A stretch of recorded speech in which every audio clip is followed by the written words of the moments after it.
O homem é aquilo que ele pensa. James Allen. A mente é a força mestra que molda e faz. E o homem é mente, e sem cessar maneja a ferramenta do pensamento. Com ela foge o que deseja e cria em profusão alegrias e males, pensa em segredo, e tudo acontece. Seu ambiente não passa de seu próprio espelho. Prefácio. Este pequeno volume, resultado de meditação e experiência, não tem a pretensão de ser um exaustivo tratado sobre o tão debatido tema do poder do pensamento. É, antes, mais sugestivo que explanatório, e seu objetivo é estimular homens e mulheres a descobrir e a perceber a verdade de que, abre aspas, eles são os construtores de si próprios, fecha aspas. Em virtude dos pensamentos que escolhem e incentivam, que a mente é a tecelã, mestra, tanto da veste íntima do caráter como da veste exterior da circunstância, e que, assim como podem ter, até aqui, tecido tais vestes em ignorância e sofrimento, poderão agora tecê-las com esclarecimento e felicidade. James Allen. Pensamento e caráter. O aforismo abre aspas, o homem é aquilo que ele pensa, fecha aspas, não só abrange por inteiro o ser do homem, como tal abrangência chega ao ponto de envolver todas as condições e circunstâncias de sua vida. O homem é, literalmente, aquilo que ele pensa, seu caráter não passa da soma total de todos os seus pensamentos. Assim como a planta brota, e não poderia brotar se não fosse a semente, também cada ato do homem brota das sementes ocultas do pensamento, e sem elas não poderia surgir. Isso se aplica igualmente àqueles atos ditos, espontâneos, e não premeditados, e aos que são deliberadamente praticados. O ato é a flor do pensamento, e a alegria e o sofrimento, seus frutos, e assim vai recolhendo o homem o produto doce ou amargo de sua própria seara. Abre aspas, ainda na mente é o pensamento que nos molda. O que somos foi construído na forja das ideias. Se de maus pensamentos nos alimentamos, cada um deles será seguido pela dor do mesmo modo que a roda do carro segue os bois. Se preservarmos em pureza aquilo que pensamos, será a felicidade que como a nossa própria sombra nos há de acompanhar. Fecha aspas. O homem é um produto da lei e não do artifício, e causa e efeito são tão absolutos e inevitáveis no plano secreto do pensamento quanto no mundo das coisas visíveis e materiais. Um caráter nobre, à semelhança de Deus, não é algo que se possa atribuir ao favor ou ao acaso, mas é, sim, o resultado natural de um contínuo esforço de reto pensar, o efeito de um prolongado anseio de associação com o pensamento de Deus. Um caráter ignóbil e bestial, pelo mesmo processo, é o resultado de um constante acolhimento a pensamentos vis. O homem por si mesmo se faz ou se destrói, no arsenal das ideias foge as armas com que ele próprio se destrói, molda também os instrumentos com os quais constrói para si mesmo paradisíacas mansões de alegria, força e paz. Pela escolha acertada e pela legítima aplicação do pensamento, o homem ascende à divina perfeição, pelo abuso e má aplicação do pensamento, ele desce abaixo do nível do animal. Entre esses dois extremos se encontram todas as gradações do caráter, e o homem é quem as modela e controla. De todas as belas verdades pertencentes à alma que foram restauradas e trazidas à luz neste século, nenhuma é mais risonha ou mais rica em divinas promessas e em confiança do que esta, a de que o homem é o senhor do pensamento, o modelador do caráter e o construtor e forjador da condição, do meio e do destino. Como um ser dotado de força, de inteligência e de amor e senhor de seus próprios pensamentos, o homem tem nas mãos a chave de todas as situações e encerra em si mesmo o elemento transformador e regenerador por meio do qual pode fazer de si próprio o que quiser. O homem é sempre o senhor, mesmo que entregue às maiores fraquezas e ao máximo abandono, mas em sua fraqueza e degradação continua sendo o insensato senhor que desgoverna sua própria casa. Quando ele começa a refletir sobre o seu estado e a procurar diligentemente a lei sob a qual foi criado, começa a se tornar um senhor ajuizado, capaz de dirigir com inteligência suas energias e a ajustar seus pensamentos, visando a fins frutíferos. Esse é o senhorio consciente que o homem só atinge quando descobre dentro de si mesmo as leis do pensamento, descoberta essa que é inteiramente uma questão de aplicação, autoanálise e experiência. Só através de grande procura e mineração é possível encontrar ouro e diamantes, e todas as verdades ligadas ao seu ser podem ser encontradas pelo homem se ele explorar em profundidade a mina de sua alma, e se observar, controlar e alterar seus pensamentos, rastreando-lhes os efeitos sobre si próprio e sobre os outros, sobre sua vida e circunstâncias, ligando causa e efeito por meio de um paciente exercício e da investigação e utilizando cada experiência, mesmo a mais trivial, cada ocorrência cotidiana, como um meio de obter o conhecimento de si mesmo que a compreensão, sabedoria e poder, acabará infalivelmente por provar que ele é o construtor do seu próprio caráter, o modelador de sua vida e o edificador de seu destino. Nessa direção e em nenhuma outra é que nos aponta a lei absoluta segundo a qual aquele que busca achará e aquele que bate abrir-se-lhe-á, pois só pela paciência, pela prática e incessante insistência pode o homem transpor a porta do templo do conhecimento. Efeito dos pensamentos sobre as circunstâncias. A mente do homem pode ser comparada a um jardim cultivado com inteligência ou entregue ao abandono, quer o cultivem ou o abandonem, forçosamente brotará. Se nada de bom nele for semeado, mais sementes de ervas daninhas se espalharão em abundância e continuarão a multiplicar-se. Assim como um jardineiro cultiva sua terra, conservando-a livre do mato e plantando flores e frutos que lhe são necessários, assim também o homem cultiva o jardim de sua mente, arrancando todos os pensamentos maus, inúteis e impuros e cultivando, com vistas à perfeição, as flores e os frutos de pensamentos justos, úteis e puros. Adotando esse processo, mais cedo ou mais tarde descobriremos que somos o jardineiro-chefe de nossas almas, o dirigente de nossas vidas. Com isso, revelamos também, dentro de nós mesmos, as leis do pensamento e compreendemos, com crescente exatidão, como as forças do pensamento e os fatores mentais operam na formação do nosso caráter, das circunstâncias e do destino. Pensamento e caráter são uma só coisa, e como o caráter só pode manifestar-se e revelar-se através do meio e das circunstâncias, as condições externas da vida de uma pessoa mostrar-se-ão sempre harmoniosamente relacionadas com seu estado íntimo. Isso não significa que as circunstâncias que cercam o homem em qualquer tempo sejam um indício de seu caráter como um todo, mas que tais circunstâncias se encontram tão intimamente ligadas a algum fator pensamento vital em seu interior que, naquele momento, elas são indispensáveis para o seu desenvolvimento. Todo homem está onde está pela lei do seu ser, os pensamentos que ele incorporou ao seu caráter colocaram-o ali, e na disposição de sua vida não existe nenhum fator casual, mas tudo é o resultado de uma lei que não pode falhar. Isso é tão verdade em relação àqueles que se sentem em desarmonia com o seu meio, como aos que se sentem satisfeitos com ele. Como um ser que progride e evolui, o homem está onde está para que possa aprender que tem que crescer, e na medida em que consegue aprender a lição espiritual que cada circunstância lhe oferece, esta passa e cede lugar a outras.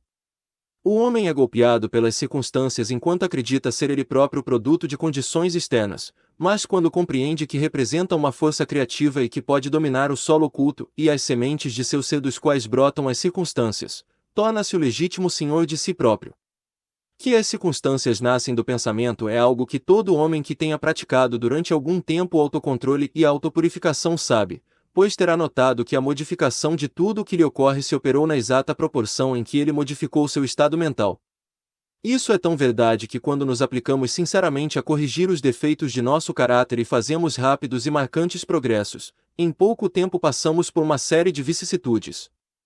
A alma atrai aquilo que ela secretamente abriga, aquilo que ela ama e também aquilo que teme. Ela atinge o apogeu de suas mais caras aspirações e desce ao nível de seus desejos impuros, e as circunstâncias são os meios pelos quais a alma recebe o que lhe é devido.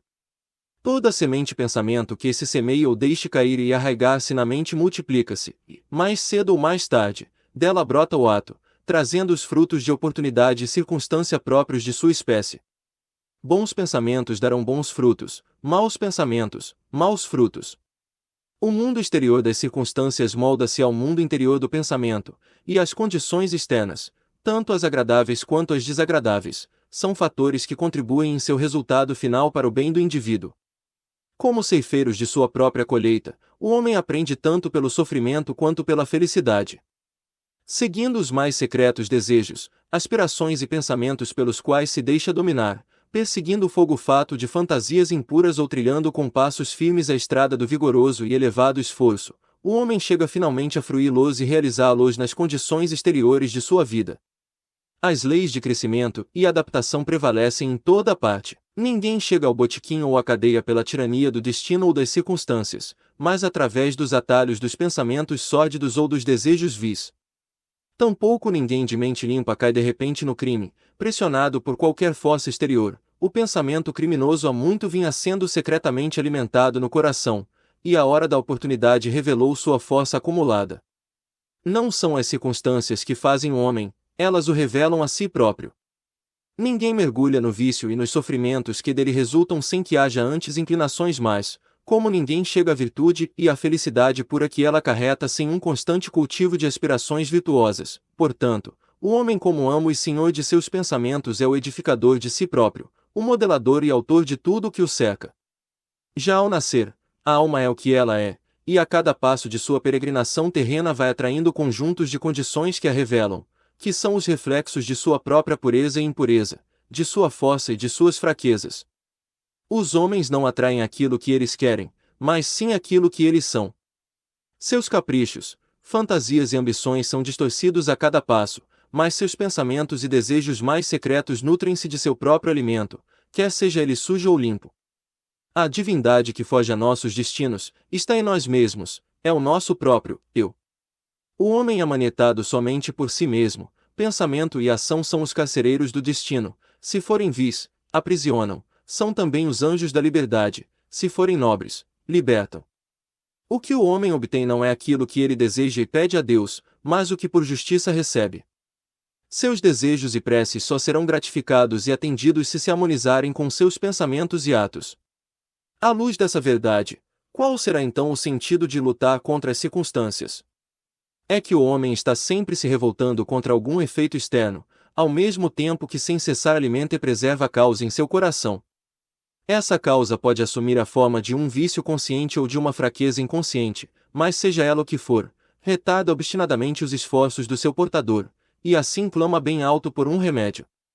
Os homens vivem ansiosos por melhorar suas condições, mas não querem melhorar-se a si mesmos, com isso, permanecem amarrados. O homem que não recua a face à autocrucifixão nunca deixará de realizar o objetivo a que seu coração visa. Isso é tão verdade quanto as coisas da terra quanto as do céu. Até mesmo aquele cujo único objetivo for adquirir riquezas deve estar preparado para fazer grandes sacrifícios pessoais até que possa atingir a sua meta, quanto mais aquele que almeja realizar uma vida forte e bem equilibrada. Vejamos o exemplo de alguém que esteja na mais extrema pobreza.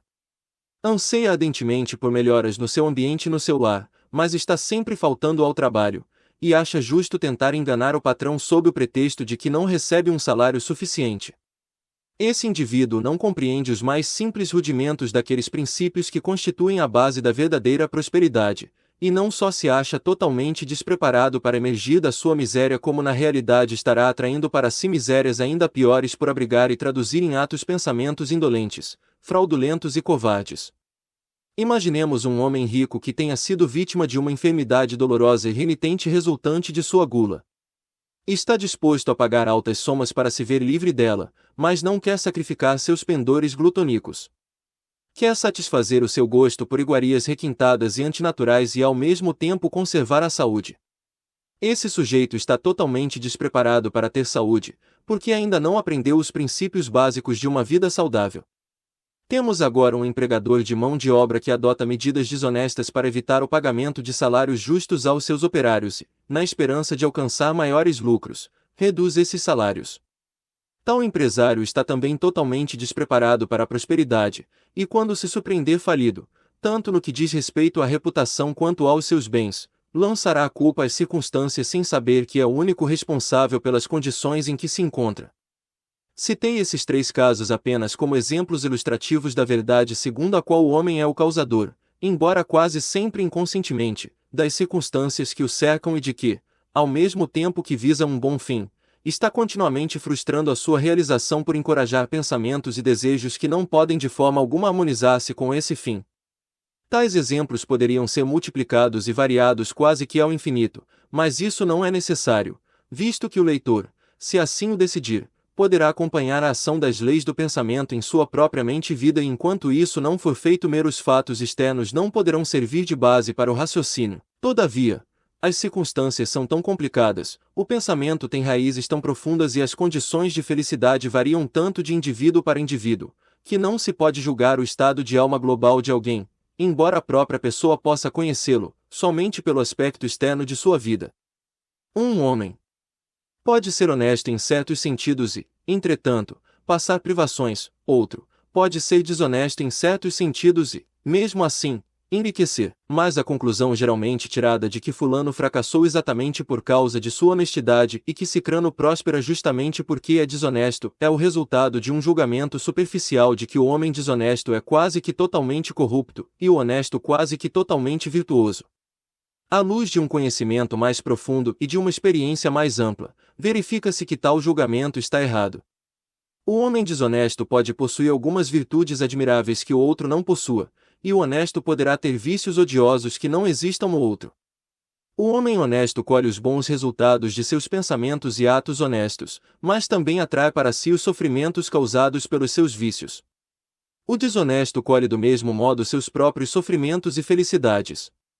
Agrada a vaidade humana acreditar que a gente sofre em consequência de nossas virtudes, mas enquanto o homem não tiver extirpado de sua mente todo o pensamento doentio, amargo e impuro e não tiver lavado em sua alma a última nódoa do pecado, não terá condições de saber e declarar que seus sofrimentos são o resultado de suas boas qualidades e não das más, e a caminho dessa suprema perfeição, ainda que há muito a tenha alcançado, ele descobrirá, operando em sua mente e em sua vida, a grande lei que é absolutamente justa e, portanto, não poderá pagar o bem com o mal e o mal com o bem.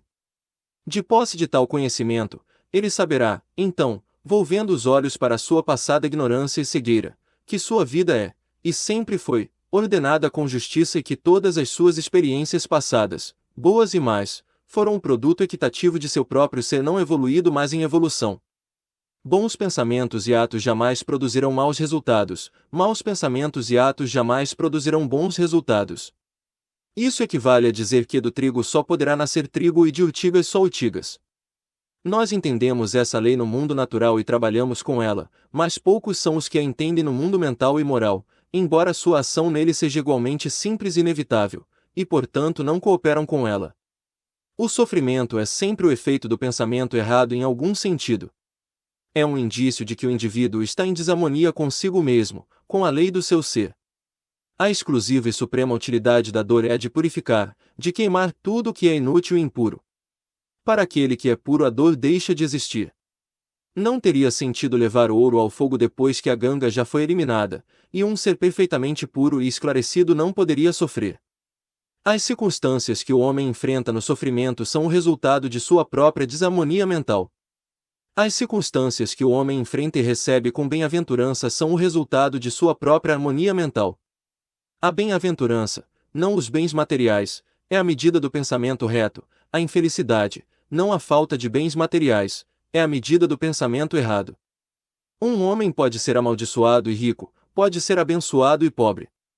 Bênçãos e riquezas só se juntam quando as riquezas são justas e sabiamente usadas, e o pobre só se torna miserável quando considera sua sorte como um fardo injustamente imposto.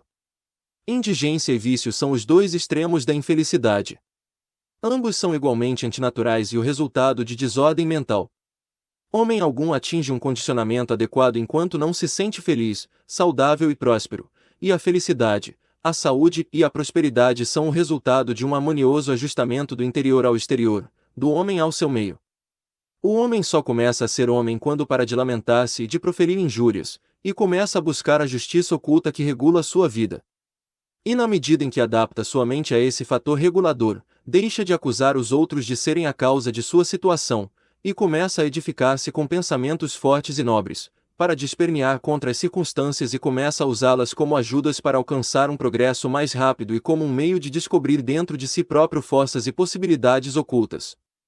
A lei e não a confusão é o princípio dominante no universo, justiça e não injustiça constitui a alma e substância da vida, honestidade e não corrupção é a força modeladora e impulsionadora do governo espiritual do mundo. Assim sendo, o homem tem apenas que endireitar a si próprio para endireitar o universo, e durante o processo de endireitar-se, ele descobrirá que na medida em que modifica seus pensamentos em relação às coisas e ao próximo, as coisas e o próximo se modificam em relação a ele. A prova dessa verdade está em toda pessoa e, portanto, poderá ser facilmente investigada por meio de uma introspecção sistemática e da autoanálise. Modifique alguém radicalmente seus pensamentos, e se assombrará ante a rápida transformação que isso efetuará nas condições materiais de sua vida. Imaginamos que o pensamento pode ser mantido em segredo, mas não pode, ele se cristaliza rapidamente em hábitos e os hábitos se concretizam em circunstâncias.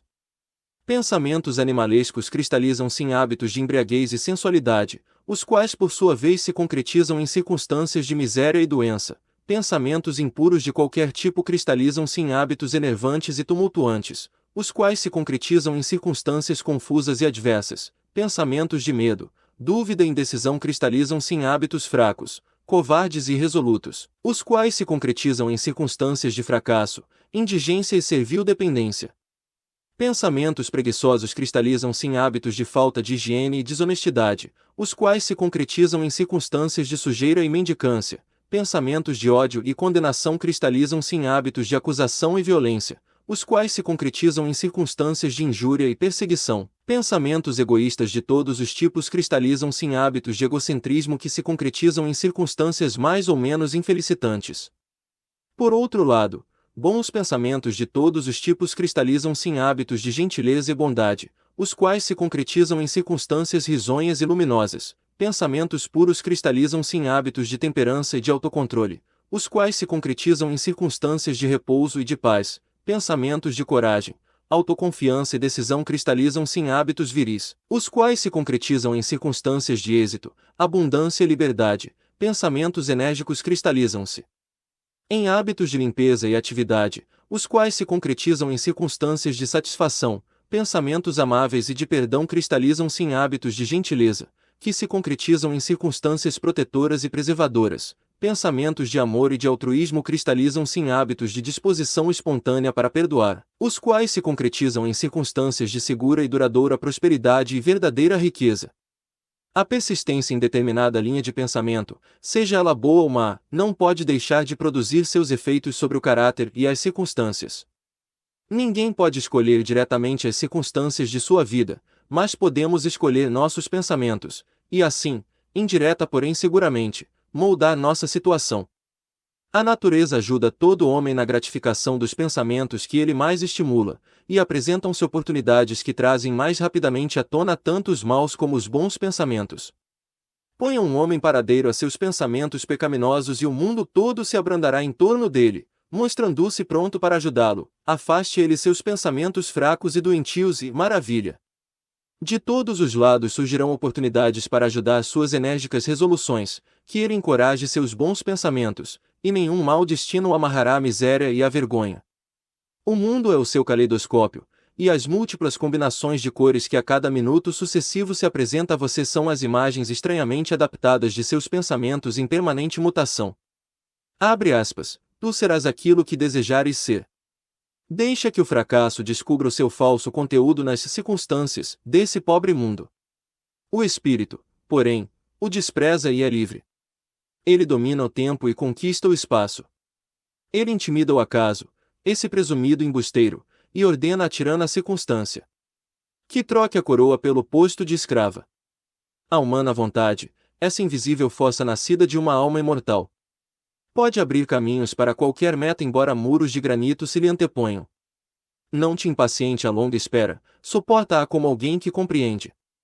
Quando o espírito se ergue e assume o comando, os deuses estão prontos para obedecer. Fecha aspas. Efeito do pensamento sobre a saúde e o corpo. O corpo é o escravo da mente. Ele obedece às operações da mente, quer elas sejam deliberadamente escolhidas ou automaticamente manifestadas. Sob o comando de pensamentos ilícitos, o corpo afunda rapidamente na doença e na decadência. Dirigido por pensamentos alegres e bonitos, ele se reveste de juventude e de beleza. Doença e saúde, como as circunstâncias, têm suas raízes no pensamento. Pensamentos doentios se expressarão através de um corpo doentio. Pensamentos de medo, é coisa sabida, matam um homem tão rapidamente quanto uma bala, e embora não tão rapidamente matam sem cessar milhares de pessoas. Os indivíduos que vivem sob o medo da doença são os que adoecem. A angústia leva todo o corpo a entrar num rápido processo de abatimento e o deixa aberto às enfermidades. Por outro lado, pensamentos impuros, mesmo que fisicamente não consentidos, não tardarão a destruir o sistema nervoso. Pensamentos fortes, puros e felizes edificam o corpo em vigor e graça. O corpo é um instrumento plástico e delicado que responde prontamente aos pensamentos que o impressionaram, e hábitos mentais produzirão nele os respectivos efeitos, sejam eles bons ou maus. Os homens continuarão a ter o sangue impuro e envenenado enquanto propagarem pensamentos sujos. De um coração limpo brotam uma vida limpa e um corpo limpo. De uma mente corrompida brotam uma vida corrupta e um corpo deteriorado. O pensamento é fonte de ação, de vida e de manifestação, torne essa fonte pura, e tudo será puro. Mudar de regime alimentar de nada adiantará ao homem que não mudar seus pensamentos.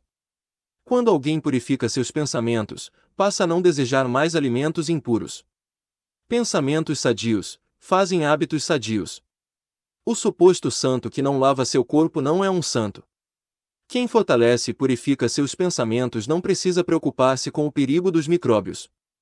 Se você quiser aperfeiçoar seu corpo, preserve sua mente. Se quiser renovar seu corpo, embeleze sua mente.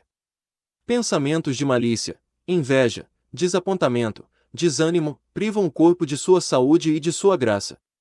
Uma fisionomia carrancuda não é produto do acaso, é resultado de pensamentos sombrios. Rugas que desfiguram são causadas pela insensatez, pela paixão, pelo orgulho. Conheço uma mulher de 96 anos que tem um semblante luminoso e inocente de uma menina. Conheço um homem que ainda está bem abaixo da meia-idade, cujo rosto é marcado por desarmoniosos contornos. O primeiro exemplo é o resultado de uma disposição meiga e radiante, o segundo, é fruto da paixão e do descontentamento. Assim como você não pode ter uma habitação arejada e saudável se não permitir que o ar e a luz do sol penetrem em sua casa, também um corpo forte e uma aparência risonha, feliz ou serena só podem resultar de uma mente livremente aberta a pensamentos de alegria, boa vontade e serenidade. No rosto dos velhos há rugas deixadas pela bondade, outras por pensamentos fortes e puros e outras sucadas pela paixão, quem não as distinguiria? Para aqueles que tiveram uma vida reta, a velhice é calma, tranquila e impregnada de doce harmonia como um crepúsculo. Conheci recentemente um filósofo em seu leito de morte. Era velho só em anos. Morreu tão suave e tranquilamente quanto havia vivido. Para dissipar os males do corpo não há melhor médico do que uma mente alegre, para dispersar as sombras do sofrimento e da tristeza não há melhor conforto do que a benevolência. A mente que vive sempre dominada por ideias de maldade, cinismo, desconfiança e inveja, vive confinada nas profundezas de uma prisão construída por ela própria. Mas, pensar bem de todos, tratar todos com alegria, aprender pacientemente a descobrir o bem em todos, são pensamentos altruísticos que representam as próprias portas do céu, e alimentar dia a dia pensamentos de paz em relação a todas as criaturas trará abundante paz a quem assim agir. Pensamento e objetivo. Sem que o pensamento esteja ligado ao objetivo não haverá realização inteligente. A maioria das pessoas deixa que o barco do pensamento vogue, à deriva, no oceano da vida. A falta de objetivo é um vício, e semelhante deriva deve cessar para todo aquele que quiser desviar-se da catástrofe e da destruição. Quem não tiver em sua vida nenhum objetivo central, será presa fácil de mesquinhas preocupações, medos, problemas e autopiedade, indícios, todos esses, de fraqueza que levarão, tão certamente quanto pecados deliberadamente planejados, embora por diferentes rotas, ao fracasso, à infelicidade e a perdas, pois a fraqueza não pode perdurar num universo movido pela energia. Todo homem deve conceber em seu íntimo um objetivo legítimo e se dispor a alcançá-lo. Deverá fazer desse objetivo o ponto central de seus pensamentos. Poderá ter a forma de um ideal espiritual ou de um objeto mundano, mas, conforme seja sua tendência no momento, deverá focalizar firmemente suas forças mentais nesse objetivo ante o qual ele próprio se colocou. Deverá fazer desse objetivo seu dever supremo e dedicar-se à sua consecução, não permitindo que seus pensamentos se dispersem em efêmeras fantasias, anseios e imaginações. Essa é a estrada real que nos leva ao autodomínio e à verdadeira concentração do pensamento. Ainda que por sucessivas vezes deixe de atingir sua meta, o que forçosamente acontecerá até que a fraqueza seja vencida, o fortalecimento que isso trará ao seu caráter será a medida do seu verdadeiro êxito, e lhe dará uma nova perspectiva para futuros poderes e triunfos. Os que não estão preparados para a apreensão de um alto objetivo devem fixar seus pensamentos no perfeito cumprimento de seus deveres, por mais insignificantes que suas tarefas lhes possam parecer. Só dessa forma podem os pensamentos ser concentrados e focalizados, a resolução e a energia desenvolvidas e, uma vez conseguido isso, não haverá nada que não possa ser realizado. Acreditando na verdade de que só pelo esforço e pela prática é possível desenvolver a força, a alma mais fraca que conheça sua própria fraqueza começará imediatamente a exercitar-se, somando esforço a esforço, paciência a paciência, força a força, jamais deixará de crescer até que, por fim, se torne divinamente poderosa. Do mesmo modo que o homem fisicamente fraco pode tornar-se forte mediante cuidadoso e paciente treinamento, o homem de pensamentos fracos pode revigorá-los exercitando-se na prática do reto pensar. Pôr de lado a falta de objetividade e a fraqueza e começar a pensar com um firme propósito, equivale a entrar para a categoria dos fortes que só reconhecem o fracasso como um dos atalhos para a realização, que obrigam todas as contingências a servi-los e que pensam vigorosamente, ousam destemidamente e realizam com mestria. Tendo determinado a sua meta, o homem deve traçar mentalmente um caminho reto para alcançá-la, seguindo-o sem olhar nem para a direita nem para a esquerda. Dúvidas e temores devem ser eliminados com rigor, eles constituem elementos desintegradores que desviam a linha reta do esforço, tornando-a curva, ineficiente e inútil. Ideias de medo e de dúvida nunca realizam coisa alguma, nem poderiam. Sempre levam ao fracasso. Objetividade, energia, capacidade de realização e todos os pensamentos vigorosos cessam quando a dúvida e o medo se insinuam. A vontade de fazer brota do conhecimento de que podemos fazer. Dúvida e medo são os grandes inimigos do conhecimento, e quem os encoraja, quem não os destrói, atrapalha-se a cada passo. Quem derrotar a dúvida e o medo terá derrotado o fracasso. Seu próprio pensamento alia-se à força, e todas as dificuldades são enfrentadas com bravura e vencidas com sabedoria. Seus objetivos são plantados no tempo certo e florescem e dão frutos que não caem prematuramente.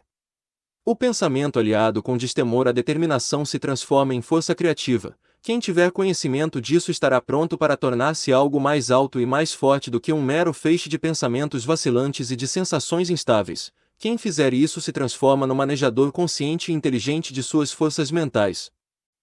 O fator pensamento na realização. Tudo o que o homem realiza e tudo o que ele deixa de realizar é o resultado direto de seus próprios pensamentos. Num universo perfeitamente ordenado, no qual a perda do equilíbrio significaria destruição total, a responsabilidade individual deve ser absoluta. A fraqueza e a força de um homem, a pureza e a impureza, são suas e não de outro homem, são produzidas por ele próprio e não por outrem, e só podem ser modificadas por ele mesmo, nunca por outro homem. Sua situação também lhe é própria, e não de outra pessoa. Seu sofrimento e sua felicidade se desenvolvem em seu íntimo. Como ele pensa, assim ele é, como continuar a pensar, assim permanecerá. Um homem forte não pode ajudar outro mais fraco a menos que o mais fraco queira ser ajudado, e mesmo assim o fraco terá de se tornar forte por si mesmo, pelos seus próprios esforços terá que adquirir a força que admira no outro. Ninguém, a não ser ele próprio, pode modificar seu estado. Era comum pensar-se e dizer-se, muitos homens são escravos porque um deles é opressor, odiemos o opressor. Hoje, entretanto, existe entre um número cada vez maior de pessoas uma tendência para inverter esse julgamento e para dizer, um homem se torna opressor porque são muitos os escravos, desprezemos os escravos. A verdade é que opressor e escravo são cooperadores na ignorância, e embora pareçam afligir uns aos outros, na realidade afligem-se a si próprios. Um conhecimento perfeito percebe a ação da lei na fraqueza do oprimido e na força mal aplicada do opressor, um perfeito amor, vendo o sofrimento que ambas essas condições acarretam, não condena nenhum nem outro, uma perfeita compaixão abraça tanto o opressor quanto o oprimido. Aquele que tiver vencido a fraqueza e eliminado todo o pensamento egoísta, não será nem opressor nem oprimido. Será livre. O homem só pode subir, conquistar e realizar, elevando seus pensamentos. Só pode permanecer fraco e abjeto e miserável se recusar a elevá-los. Antes de poder realizar qualquer coisa, mesmo no plano mundano, ele terá que elevar seus pensamentos acima da servil acomodação instintiva. Para ter sucesso, não pode renunciar a todo o instinto e a todo egoísmo, de modo algum, mas pelo menos uma parte desses dois elementos terá que ser sacrificada. O homem cujo primeiro pensamento é de instintiva autocomplacência jamais será capaz nem de pensar claramente nem de planejar metodicamente, não será capaz de descobrir e desenvolver seus recursos latentes e fracassará em qualquer empreendimento. Não tendo começado a controlar de forma viril seus pensamentos, não terá condições de controlar negócios e de assumir responsabilidades sérias. Não estará apto a agir independentemente e a se manter sozinho. Mas será limitado apenas pelos pensamentos que escolher. Não pode haver progresso nem realização sem sacrifício, e o sucesso mundano do homem será proporcional aos sacrifícios que ele for capaz de impor a seus confusos pensamentos instintivos, à medida que souber fixar sua mente no desenvolvimento de seus planos, no fortalecimento de sua resolução e de sua autoconfiança. E quanto mais alto conseguir elevar seus pensamentos, mais viril, mais correto e mais justo se tornará, maior será o seu sucesso, mais abençoadas e mais duráveis suas realizações. O universo não favorece os avarentos, os desonestos, os pervertidos, embora, por vezes, de maneira apenas superficial, pareça fazê-lo. Ele ajuda os honestos, os magnânimos, os virtuosos. Todos os grandes mestres de todas as idades sempre declararam isso de várias formas, e para pôr à prova e experimentar isso basta persistir na resolução de se tornar cada vez mais virtuoso pela elevação de seus pensamentos. Realizações intelectuais são o resultado do pensamento consagrado à busca do conhecimento ou da beleza e da verdade na vida e na natureza. Tais realizações por vezes podem estar ligadas à vaidade e à ambição, mas não são o produto dessas características, são o resultado natural de longos e árduos esforços e de pensamentos puros e generosos. Realizações espirituais são o resultado de altas aspirações. Quem vive constantemente arquitetando pensamentos nobres e elevados, quem se apoia em tudo que é puro e generoso, tão certo como o sol atinge o seu zênite e a luz a sua plenitude, adquirirá sabedoria e nobreza de caráter e alcançará uma posição de influência e de felicidade. A realização, seja de que tipo for, é sempre a coroa do esforço, o diadema do pensamento. Com a ajuda do autocontrole, da determinação, da pureza, da honestidade e do pensamento bem dirigido, o homem sobe, movido pelo instinto, pela indolência, pela impureza, pela corrupção e confusão mental ele decai. Um homem pode galgar os píncaros do sucesso mundano e mesmo os mais altos páramos do plano espiritual e tornar a cair na fraqueza e na desgraça por permitir que pensamentos arrogantes, egoístas e corruptos o dominem. Vitórias alcançadas através do pensamento reto só podem ser mantidas pela vigilância. Muitos se deixam afrouxar quando o sucesso está garantido e rapidamente recaem no fracasso. Todas as realizações, quer no mundo dos negócios, do intelecto ou do espírito, são o resultado do pensamento firmemente dirigido, originam-se do mesmo método e são governadas pela mesma lei, a única diferença entre elas reside na meta que visam atingir. Aquele que quiser conseguir pouco terá que sacrificar pouco, aquele que quiser conseguir muito terá que sacrificar muito, aquele que quiser alcançar grandes coisas terá que fazer grandes sacrifícios. Visões ideais. Os sonhadores são os salvadores do mundo. Assim como o mundo visível é sustentado pelo invisível, do mesmo modo os homens, através de todos os seus pecados, tribulações e sórdidas tendências, são alimentados pelas belas visões dos sonhadores solitários. A humanidade não pode esquecer os seus sonhadores, não pode deixar que seus ideais se apaguem e morram, vive neles, reconhece neles as realidades que um dia verá e conhecerá. Compositores, escultores, pintores, poetas, profetas e sábios são os construtores do pós-mundo, os arquitetos do céu. O mundo é bonito porque eles viveram, sem eles, a humanidade que labuta pereceria. Todo aquele que em seu íntimo alimenta uma bela visão, um ideal elevado, um dia os atingirá. Colombo acalentou a visão de um outro mundo e o descobriu. Copérnico alimentou a visão de uma multiplicidade de mundos e de um universo mais amplo, e a revelou. Buda sustentou o ideal de um mundo espiritual de imaculada beleza e perfeita paz e penetrou nele. Ame suas visões, ame seus ideais, ame a música que lhe toca o coração, a beleza que toma forma em sua mente, a amabilidade que reveste seus pensamentos mais puros, pois deles brotarão todas as situações felizes, todos os ambientes agradáveis. Se você simplesmente se mantiver fiel a eles, o seu mundo acabará se edificando. Desejar é obter, aspirar é alcançar. Acaso os mais baixos desejos do homem receberão a mais plena medida de recompensa e suas mais puras aspirações definharão por falta do alimento que as sustente? Essa não é a lei, semelhante estado de coisas jamais justificará o pedi e recebereis. Sonhe sonhos altos, e você há de se transformar naquilo que sonhou. Sua visão é a promessa do que um dia você será, seu ideal é a profecia daquilo que você um dia, finalmente, revelará. A maior realização sempre foi, no início, e por algum tempo, um sonho. O carvalho dorme em sua semente, o pássaro espera no ovo, e na mais alta visão da alma, um anjo inicia o seu despertar. Sonhos são os brotos das realidades.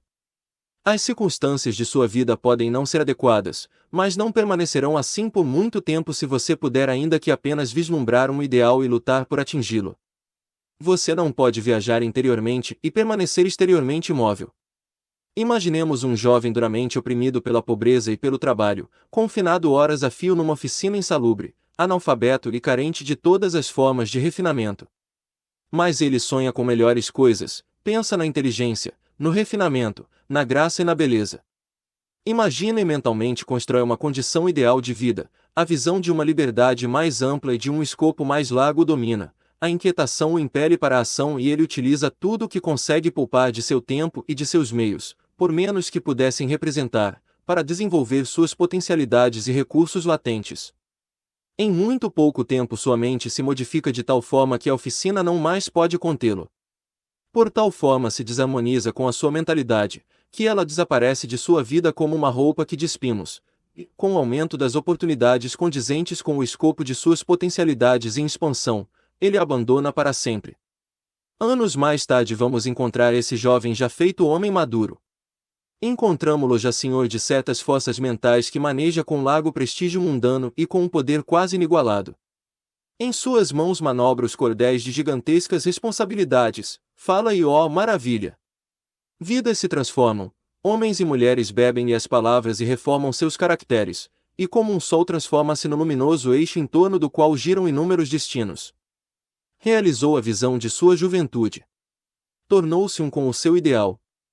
Você também, jovem leitor, realizará a visão, não o ocioso desejo, de seu coração, seja ela vil ou bela ou uma mistura de ambos, pois há de gravitar sempre na direção daquilo que secretamente mais ama.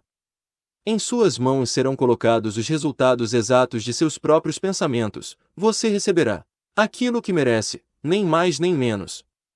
Seja qual for o seu ambiente atual, você cairá, permanecerá nele ou se alçará com seus pensamentos, com a sua visão, com o seu ideal.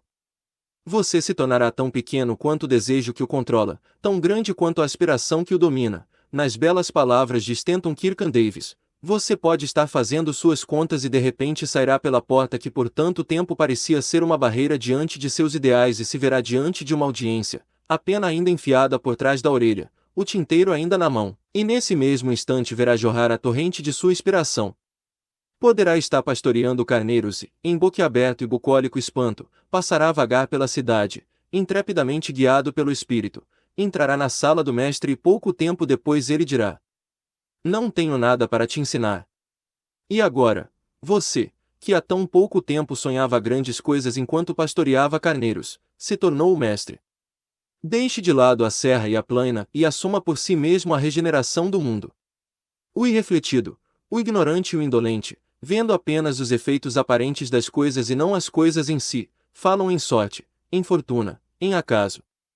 Vendo um homem enriquecer, dizem, que sujeito de sorte. Notando que um outro se intelectualiza, exclamam, como ele é bem dotado. E percebendo o espírito religioso e a ampla influência de outro, observam como a sorte o ajuda a cada passo. Não veem as provações e os fracassos e as lutas que tais homens voluntariamente enfrentaram para alcançar a sua experiência, não têm conhecimento dos sacrifícios que eles fizeram, dos inauditos esforços que desenvolveram, da fé que exercitaram para que pudessem vencer o que parecia invencível e realizar a visão de sua alma. Desconhecem as trevas e os sofrimentos, veem apenas a luz e a alegria, e chamam a isso sorte, não veem a longa e árdua jornada, mas apenas divisam a meta risonha. E chamam-na boa estrela, não compreendem o processo, mas só percebem o resultado, e chamam-no acaso. Em todas as atividades humanas existem esforços e resultados, e a intensidade do esforço é a medida do resultado. O acaso não existe. Dons, potencialidades, bens materiais, intelectuais e espirituais são frutos do esforço, são pensamentos concluídos, alvos atingidos, visões realizadas. A visão que você glorifica em sua mente, o ideal que entroniza em seu coração, eis o que você usará para construir sua vida, eis o que você se tornará. Serenidade. Serenidade de espírito é uma das mais belas joias da sabedoria. É o resultado de um longo e paciente esforço de autocontrole. Sua presença é indício de experiência madura e de um conhecimento bem pouco comum das leis e modos de operar do pensamento. Um homem se torna calmo na medida em que passa a compreender a si mesmo como um ser de pensamento evoluído, pois semelhante conhecimento exige a compreensão dos outros como resultado do pensamento, e na medida em que ele desenvolve uma compreensão correta e vê cada vez mais claramente as relações internas das coisas através da lei de causa e efeito, deixa de se agitar e de se irritar, de se preocupar e de se queixar, e se torna equilibrado, firme, sereno. O homem calmo, tendo aprendido a governar-se, sabe como adaptar-se aos outros, e estes, por sua vez, reverenciam sua força espiritual e sentem que podem aprender com ele e confiar nele. Quanto mais tranquilo um homem se torna, maior o seu sucesso, sua influência, sua capacidade para o bem. Até mesmo o comerciante comum verá crescer a prosperidade de seu negócio na medida em que desenvolve um maior autocontrole e equanimidade, pois as pessoas sempre preferem lidar com alguém cujo comportamento é marcantemente igual. O homem forte e calmo é sempre amado e reverenciado. Assemelhar-se a uma árvore que espalha sua sombra em terra sequiosa ou a uma rocha acolhedor em meio à tempestade. Quem não amará um coração tranquilo, uma vida equilibrada e cheia de doçura? Não importa se chove ou se faz sol ou quais sejam as mudanças, porque passam os que possuem essas bênçãos, pois permanecem sempre dóceis, serenos e calmos. Esse raro equilíbrio de personalidade a que chamamos serenidade é a última lição da cultura, é o florescimento da vida, o frutificar da alma. É tão preciosa quanto a sabedoria, mais desejável do que o ouro, sim, do que o mais fino ouro. Quão insignificante nos parece a mera busca do dinheiro se comparada a uma vida serena, uma vida que habita as profundezas do oceano da verdade, sob as ondas, fora do alcance das tempestades, na eterna calma. Quantas pessoas conhecemos que amarguram suas vidas, que arruinam tudo o que existe de doce e de belo com temperamentos explosivos, que destroem o seu próprio equilíbrio pessoal e envenenam o próprio sangue? Seria o caso de perguntar se a grande maioria das criaturas não arruína a própria vida e estraga a própria felicidade por falta de autocontrole. Como são poucas as pessoas bem equilibradas que encontramos na vida, como é raro encontrar-se aquele equilíbrio que é a característica de um caráter aprimorado. Sim, a humanidade se agita com incontrolada paixão, tumultua-se sob o desgovernado sofrimento, é varrida pelos vendavais da ansiedade e da dúvida. Só o homem sábio, só aquele cujos pensamentos são controlados e purificados, é capaz de impor obediência às borrascas e vendavais da alma. Almas sacudidas por tempestades, onde quer que estiverdes, sejam quais forem as condições em que viveis, sabei disto: no oceano da vida as ilhas da bem-aventurança estão sorrindo e as ensolaradas praias de vosso ideal esperam por vós. Segurai com mão firme o leme do pensamento. Na barca de vossas almas repousa o piloto mestre, ele apenas dorme, despertai o autocontrole é força, pensamento reto é domínio, calma é poder. Dizei a vossos corações, aquietai-vos, e ficai em paz.